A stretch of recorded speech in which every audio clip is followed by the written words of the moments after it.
Essendon's season has been borderline disastrous on so many fronts, the injury issue being one of them. It was already the worst in the competition by some stretch. 2 more players went down with significant injuries on the weekend in a loss to Richmond, Nick Martin and Will Setterfield, and coach Brad Scott was basically at a loss for words post-match.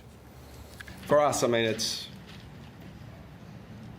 trying to put on a sort of brave face and be positive and upbeat, which is what you need to be as a leader, but it's getting sort of hard to deny it's not flattening. Yeah, for the team and the club, I can't think of a situation like this in my time in footy with these these 12 months injuries that are mounting up. It's going to be a real challenge to keep everyone's morale up, but that's the job of leaders.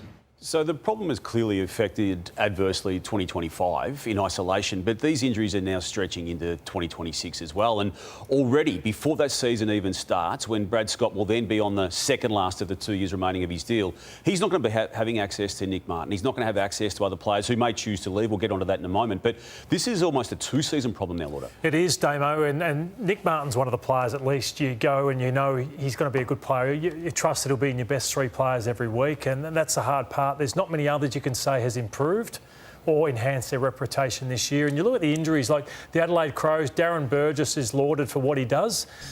Some of it's good management and some of it's luck. So I'm not saying, it can't help ACLs, but look at that list and look at what Adelaide are heading into August and the big months. An injury could happen this week, but unbelievable what he's been able to do. You're saying that it can't all be luck, that difference? No, it's good management and luck. It's a bit of both, but that's what the Bombers will be looking at. But it's just been an extraordinary year. The sooner this year ends for them, the better.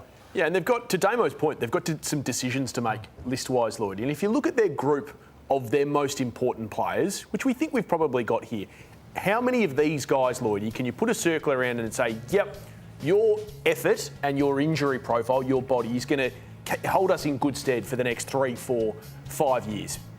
Oh, well, at their best. So Merritt, Caldwell, so that top row, well, Draper, I'm not sure where he stands. So Martin's out for a year, Draper's on the way out, Merritt's asking questions.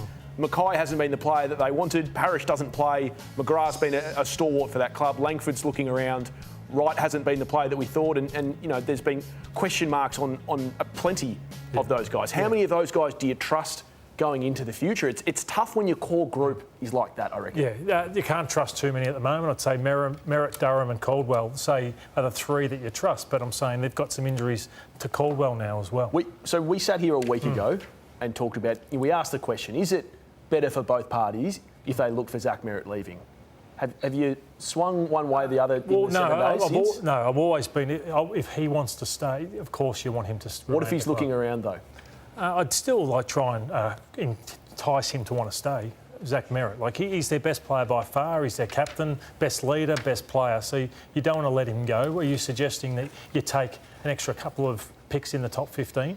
I think where they're at, I think it could be a win for both parties. I never would have thought that about a captain leaving a footy club before, but is Zach Damo really going to be part of the next group going forward? Look, I think when you've got a player of such quality, I don't see too many reasons you'd willingly allow him to leave, particularly under contract. But his head was turned by St Kilda last year, and all due respect to St Kilda, they're not in the premiership window. I imagine if a Hawthorn or a Geelong came knocking. Yeah, it'd be turned harder, and I think more significantly from a do I leave perspective if a big football club came to him with a serious offer, which I actually do feel could happen given what's happened again to Essendon and him this year.